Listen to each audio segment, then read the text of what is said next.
right, y'all ready? Pledge allegiance to the flag of the United States of America and to the republic for which it stands, one nation, under God, indivisible, with liberty and justice for all.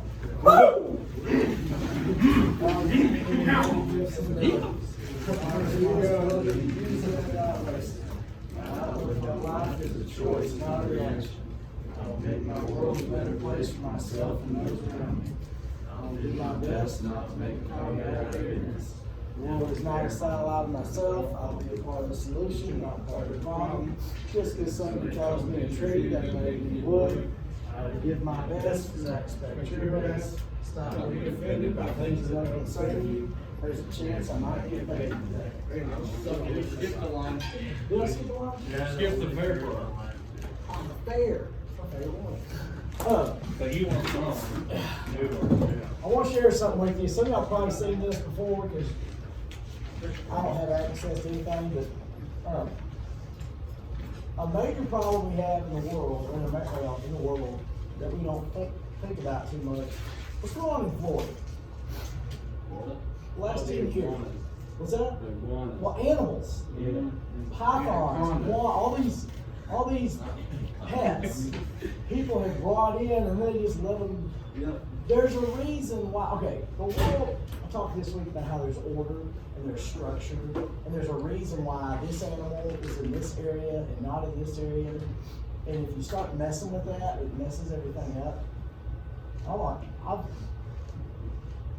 Is it in the tens of thousands, the number of pythons they think is in the Everglades and this ecosystem? Yeah, you know how much they're paying to catch them?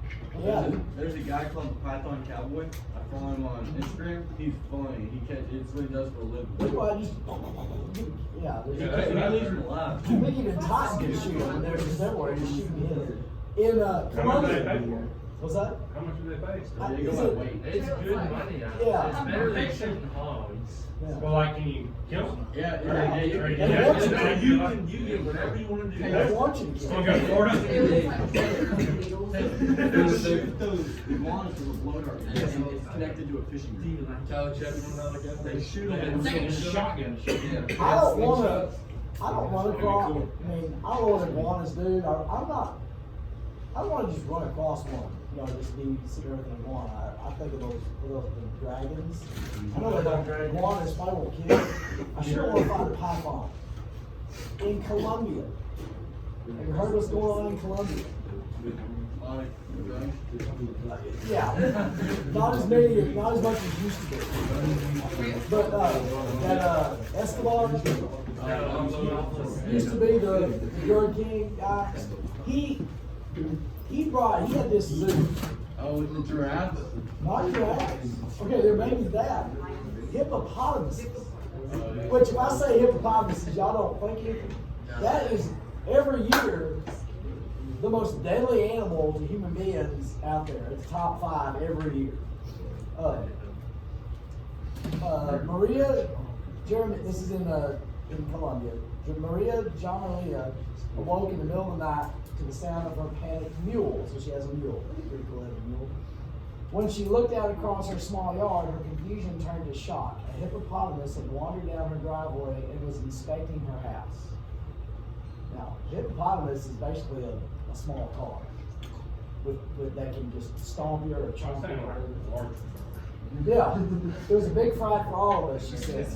Since that night in 2018, the hippos have kept coming, wandering down the back streets of rural Doradal, a small Colombian town, 4-hour drive from Medellin.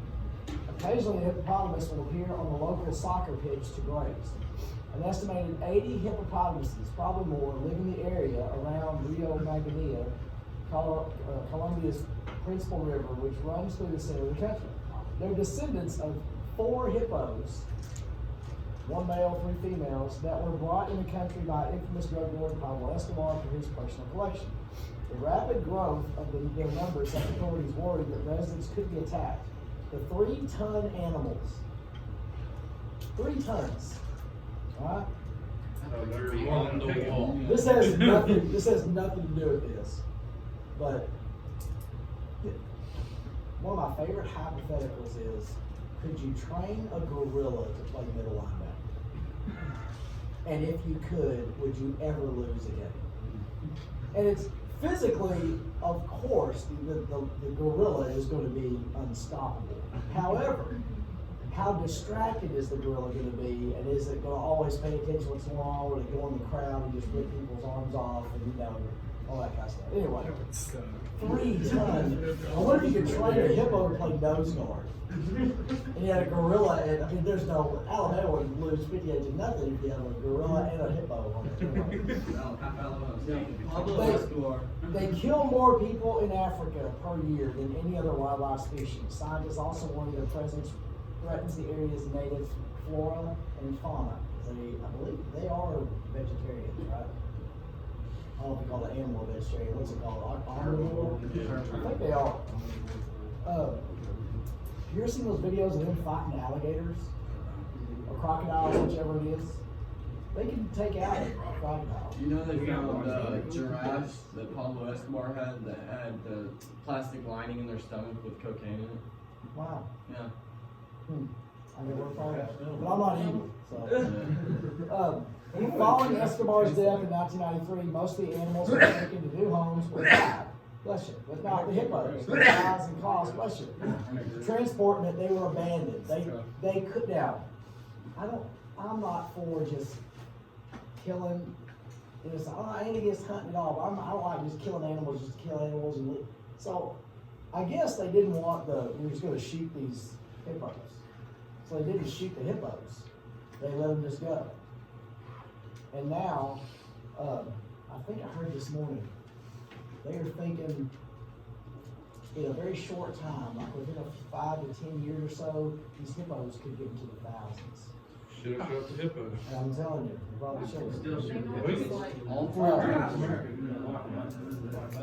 The conditions around Hacienda Napoles are ideal for the hippos. They live in the area of large lakes and waterways, enjoy endless grass pastures to graze in, and they have no natural predators. How long before they start working their way up to Mexico and then in America? Well, I guess I wonder about Hey, I wonder about the environment, like where they probably would stay in that kind of area. But I don't know. Yeah, it's possible. You can look out and see a hippo. You know he Crazy.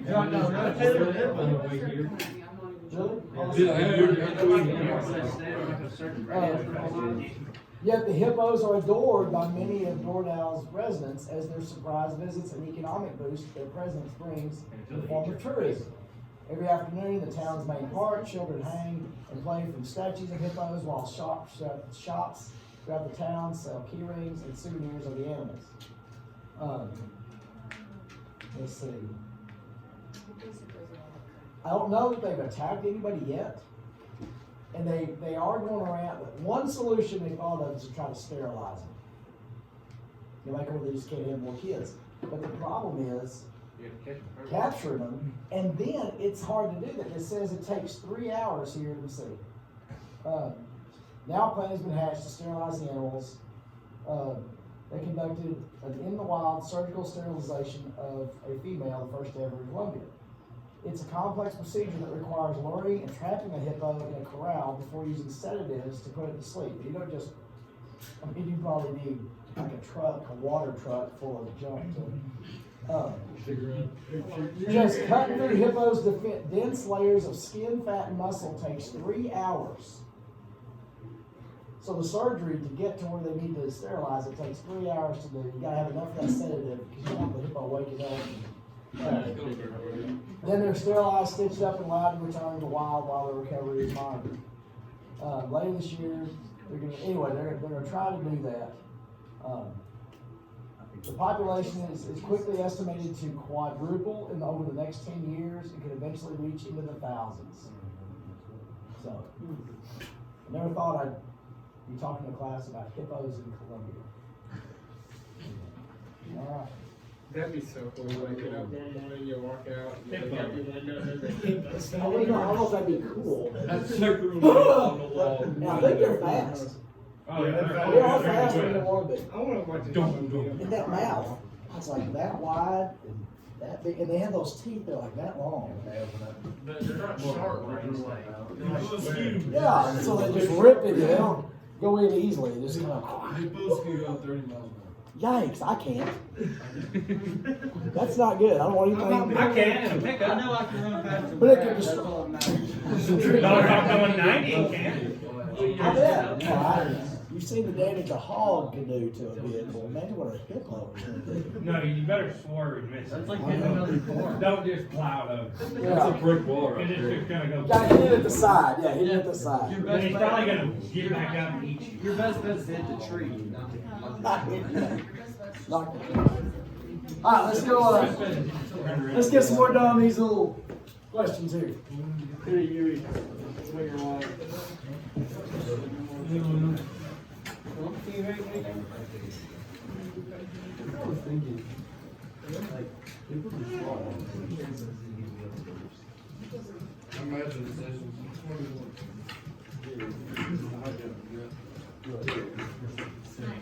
Now, if I call you an isolationist, how would you describe that? By yourself, away from everything. If we're talking about foreign policy, what would an isolationist do? Don't deal with it. Don't deal with other countries, stick to myself, I just want to deal with myself. Can you really do that today? No.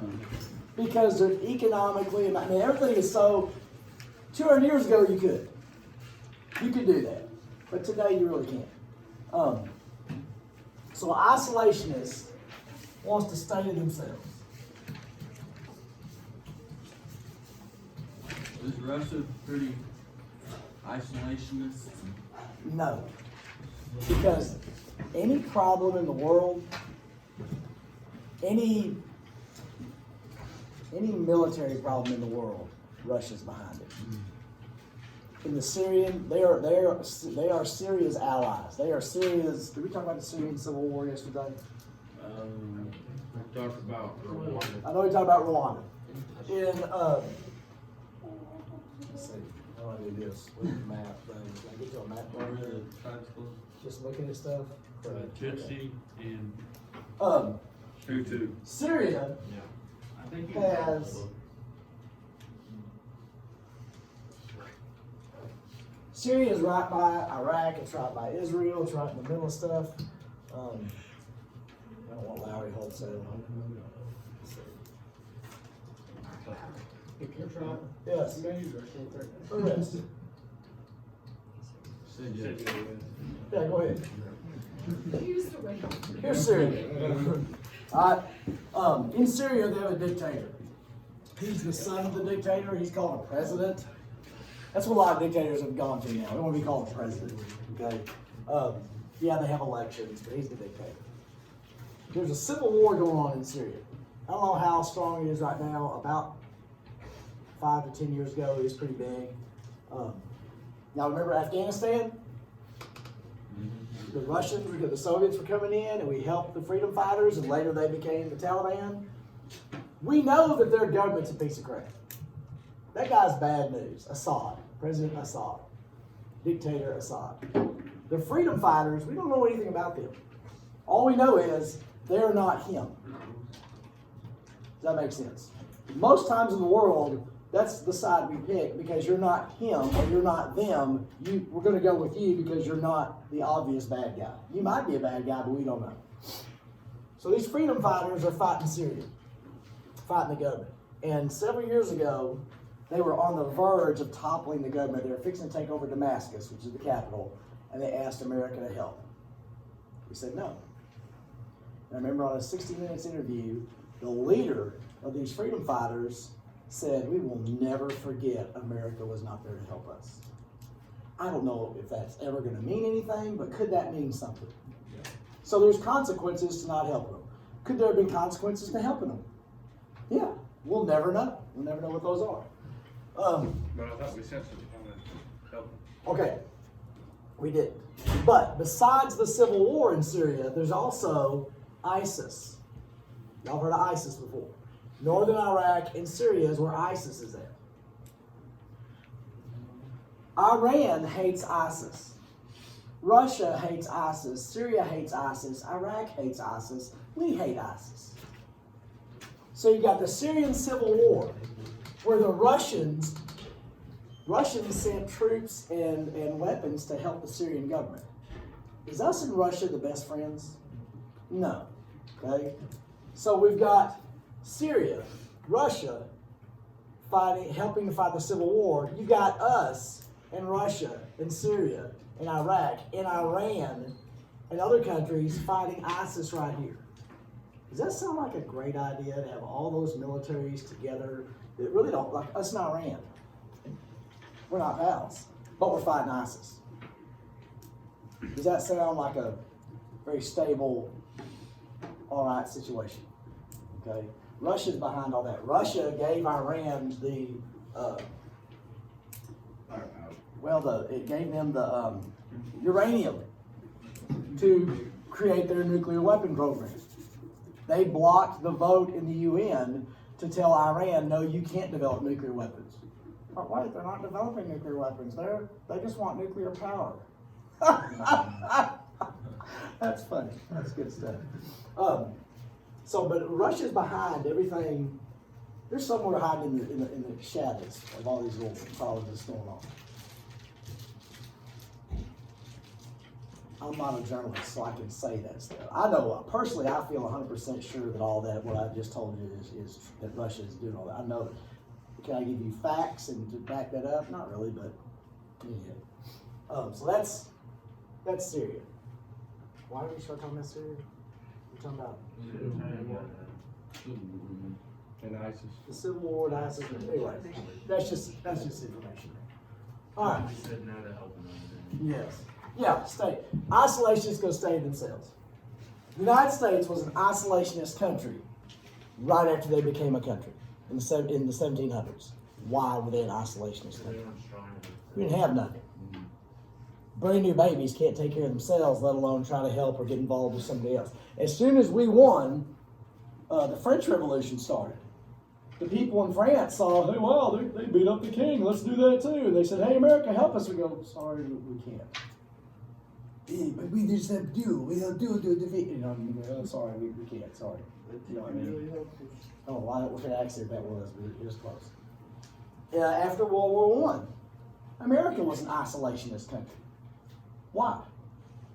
Just lost some of the We didn't want to be involved. We did not join the League of Nations and sign the Treaty of Versailles because we did not want to have a part of any more of those stupid European wars. We ain't going to let our sons die because two European countries don't get along. So we stayed out. In the 30s, what happened? Not yet. But what happened in Germany? The Nazi party. Hitler. And we sat there and watched it. And we knew what was going on, and we didn't do anything about it. We saw the hippos. We released the hippos. Right? Is there consequences just for letting that, the longer, we just let it go. We let it go. And some people Niall Kinnick, Pacer's middle name, in college, he wrote a paper. He was in college in the 30s, and he said, because the controversy in America was, do we need to get involved or not? And most people said no. In his college paper, he said, I will never pick up a weapon and start fighting until the Germans are marching down my street. Is that too late? That's too late. So we let that. World War II, we almost, if Pearl Harbor hadn't been attacked, the Germans and the Japanese would have won. Because that's what forced us to get fired up and be ready to fight. If that hadn't happened, we would have waited till, they were marching down the streets, and that would have been too late. But that's an isolationist. Now, in parentheses, I have marathon. Scratch that out. I had a perfect, oh golly, I gotta start writing crap down because I had the perfect way, because marathon doesn't work with isolationists. Makes me so mad. What was it? Anyhow, let me tell you the marathon deal. Little Christy has run 2 marathons. She was trying to run a third. She was in the middle of training for that, but she couldn't get in shape. She couldn't go. She was tired, weak, and she couldn't understand, I don't know why, I just can't go. And then she found out she's pregnant. So third marathon hadn't happened yet.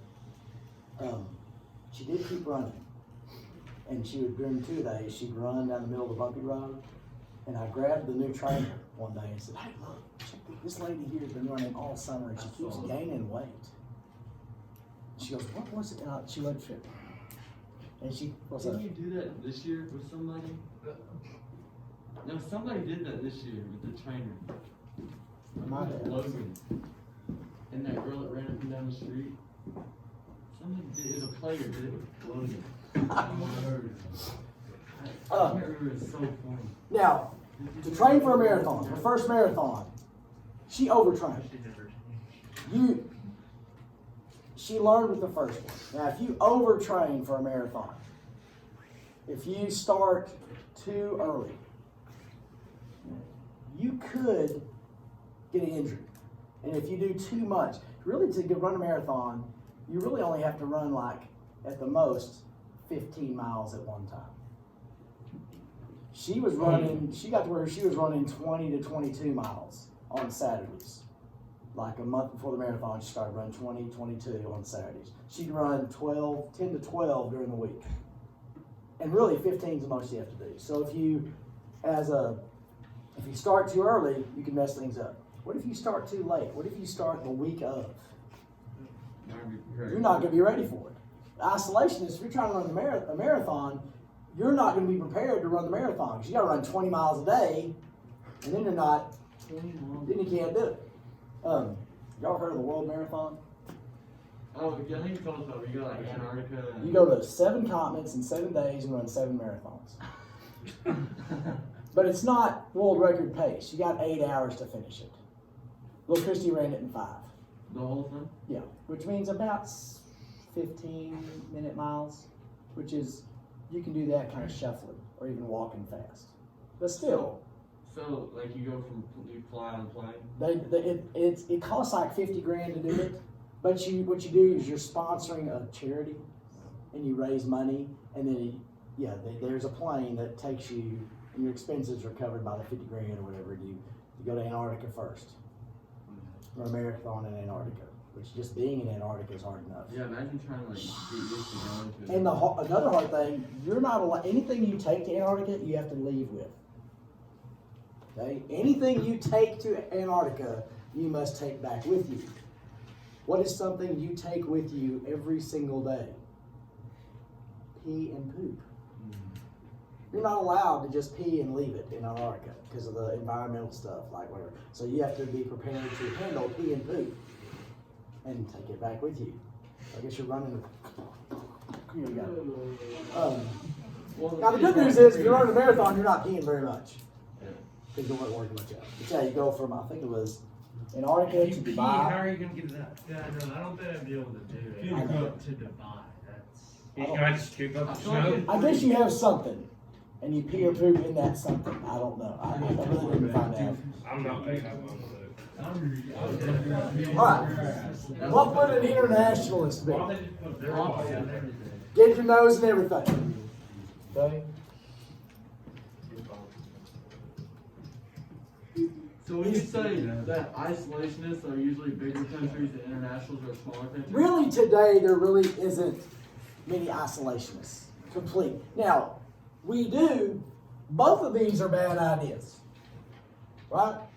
You can't get into everything. You spread yourself too thin.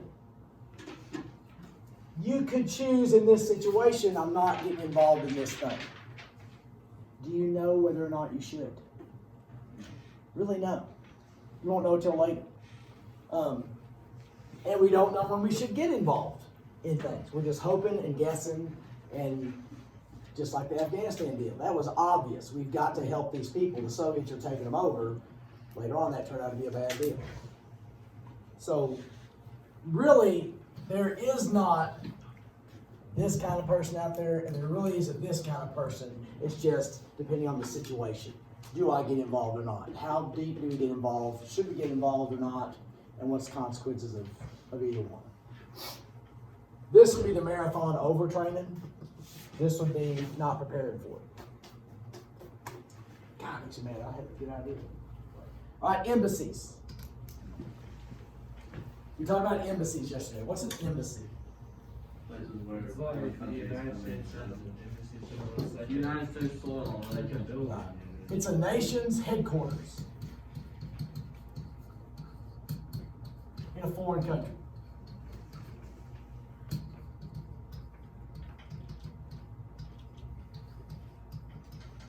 The ambassadors, the State Department workers, or government officials in another country, that's where their offices are. That's where they work. And it is that nation's soil. That is their country. So, I was watching that 13-hour, the show about Benghazi. Yes. They said like the embassy, like they weren't supposed to be there, like or whatever. So is that really considered American soil? Yes. Okay. Yes, that is. Matter of fact, Like some. if you are in trouble in a foreign country and you get into the U.S. Embassy, that country cannot go in there. There was a few years ago, there's a guy named Assange. He's really weird, and I don't know what all is about him, but he was accused of a crime in Sweden? He's like he's not a spy, but it's something like that. And he went to England and he got into the Ecuadorian embassy. They allowed him in. And he was there for years. And nobody could get into there. Because that's that country. So he's a weird looking, I don't know, it's weird stuff. That one, like in all the movies, like you're out with the barricades and soldiers sitting and stuff. A consulate is like a branch of the embassy. The embassies are in Washington, D.C. Dallas has a British and French consulate in Dallas because there's a lot of international business and international stuff going on. So in a lot of major cities, there might be a little branch of the embassy. But as a matter of fact, Benghazi, it was a consulate. It wasn't even an embassy, but that's still an embassy. You got the main bank, and then you might have a little branch over here. Remember in Walmart used to be a little bitty bank? It was a branch of Wells Fargo. It's not the main bank, but it's still, remember that. But a consulate is a little embassy. Yeah, what's the best one? Like little Christy is a little person. She's getting tinier and tinier. She's a tiny little bag. My mom's tiny. Is she? She's the one. Yeah, she is. Alright. Let's see. Economic sanctions. There's the State Department, and there's the Defense Department.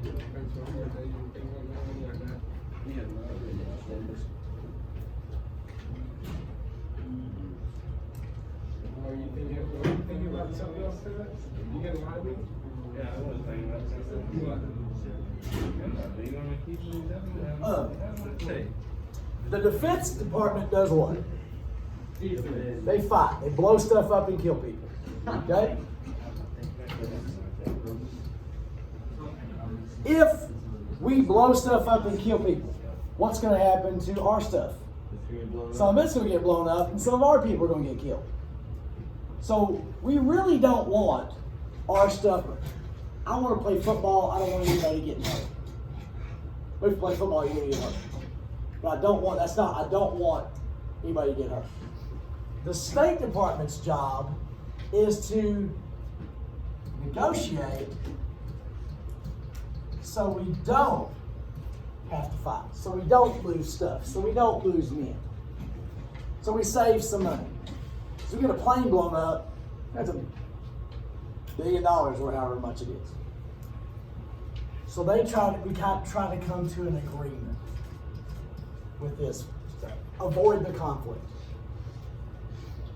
Economic sanctions is one way we can fight this country without fighting. What do you think an economic sanction would be? Taking away their resources. Or we're not going to buy your stuff. We're not going to sell you things. We're going to close the That's why store. the Japanese bombed Pearl Harbor. We affect their ability to buy and sell, which affects their economy, which could force them to act the way we want them to, without killing people and without our people dying. We put some sanctions on Iran a few years ago. For several decades, we had sanctions with Cuba. Now, if you're talking about a dictator situation, periodically we put sanctions on North Korea. We told you not to make nuclear weapons, so we're not going to send you any more food. Kim Jong-un, whether or not he's alive or not, or dead, or whatever that thing is he going to go without food? No. The people are walking skeletons because any food that they can get, the dictator is going to get it. If there's some left over, the people of the country get it. So he doesn't care if we don't send any more food over there. Because what are the people going to do? Rise up? No, they're not going to do that. So most of the times, sometimes economic sanctions works if it's a free country. We're going to talk about apartheid in South Africa. It worked in South Africa because South Africa was a free enterprise capitalist country. But in a dictatorship, it really doesn't really work too good because the dictators will get what the dictator gets and the people just do without. And that's what happened in Cuba. You know, in Cuba, if you go to Cuba, it's like going to the 1950s because all the cars are 1950s cars because there has not been any new cars in Cuba since the communists took over. So people just drive these old 50s cars everywhere. Just fix them up. So economic sanctions, does that make sense? You try to affect their ability to buy and sell to make them change without having to fight them and kill people and lose your people. All right, president's military advisors. As president, if I was president, there wouldn't be anything I'd be an expert in except common sense. I'd have that going for me. I have no political understanding. I have no foreign policy understanding. So what would I need to do? I need to get some people around me that know some stuff about the military. And that's what every president does. When President Obama was president, he picked Joe Biden to be vice president. Okay? Why? Why did he pick Joe Biden? Joe Biden was in Washington for decades and had a lot of foreign policy experience. President Obama had none of that. President Bush picked Dick Cheney, who had been a representative for several years. He'd been the defense secretary, and he'd been something else under another. He had a lot of Washington experience. George Bush had zero. So the president. So why did Trump choose Pence? What's Pence bring? He was a politician. He was the governor of Indiana. So he had, Trump had no political experience. At least Pence did. And he was personally the opposite of Trump. Trump walks in a room, everybody knows he's there. Pence walks in a room, 20 minutes later, you're like, oh, who's that guy? Because he's just. So the only president we've ever had that didn't need military advisors was Eisenhower. He won World War II. But even so, things have changed in a few years. You need to have some people around there that are in the game. So you got the Joint Chiefs.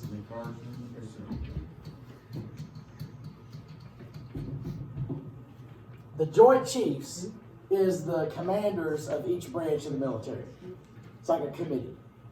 And you have the chairman of the Joint Chiefs. Who else would the president have as a military advisor? Generals. That's who these people are. The defense secretary.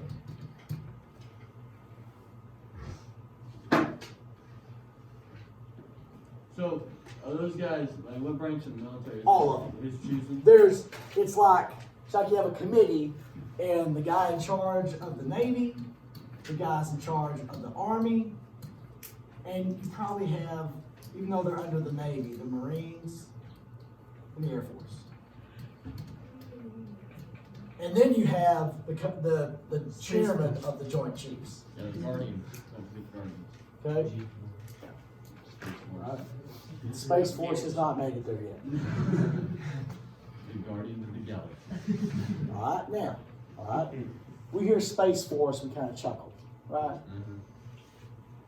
In early 80s, President Reagan decided he wanted to, and we'll get to this later this month in depth, he wanted to have a way to shoot missiles out of the sky from space. Because what the scariest thing in the world was nuclear war. If you could shoot the missiles out of the sky, do they have any power anymore? No. So there's no worry about nuclear war. The only offensive country you have would be America. You could take them out because they can't take your missiles out, but you could take their missiles. And everybody laughed. They called it Star Wars. So that's stupid. That's ridiculous. What kind of technology have we almost perfected today? Not from space, but we can shoot missiles out of the sky. We've tested them, where you basically hit a missile with another missile. So if North Korea launches a missile at California, we at least have tested, and in tests have been able to shoot those missiles out of the sky. That gives you an unbeatable advantage. So, yeah, it's kind of funny, Space Force, but someday that might, come into play and be able to have. Possibly, yeah. How do we know the guns will do? How do we know guns will make that? What if they're silent? And just there's really not much. What is that? I know. No, because then the people will be sitting there going. They would have to. Yeah, they would make a little sound. Like electric cars have a little thing to make it so you know it's on. So it makes a sound. Electric cars don't make a sound. So that would be. You do it yourself. Yeah, with microphone.